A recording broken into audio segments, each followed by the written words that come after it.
this video, we're focusing on the final component of the conclusion section, statistical evidence, significance, and variability, and how this is assessed in the rubric. The rubric makes the progression very clear.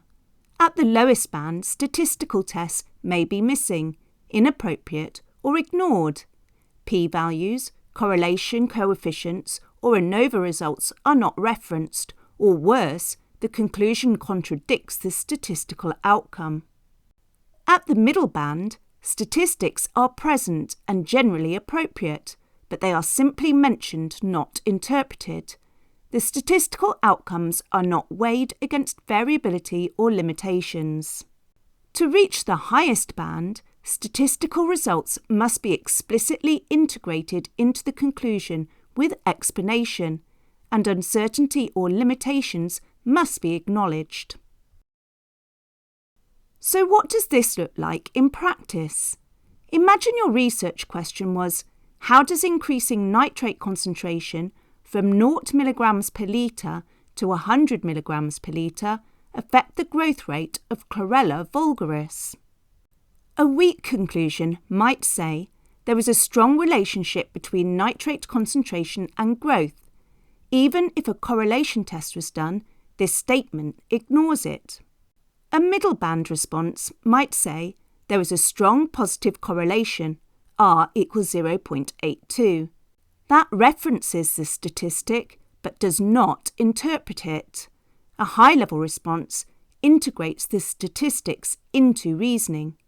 In conclusion, increasing nitrate concentration significantly increased Chlorella vulgaris growth rate, supported by a strong positive correlation, R equals 0.82 and P is less than 0.01, indicating that the relationship is unlikely to be due to random variation. Now the statistical outcome is being interpreted. But the top band also requires discussion of variability and limitations. For example, although the correlation was statistically significant, increased standard deviation at higher nitrate concentrations suggests greater biological variability under nutrient-rich conditions. Here, the statistical result is weighed against variability. You are not undermining your conclusion, you are demonstrating scientific maturity. You must make sure that your conclusion is fully aligned with the statistical outcomes. For example, if an ANOVA test showed no significant difference between treatment groups at the higher concentrations, your conclusion must reflect that.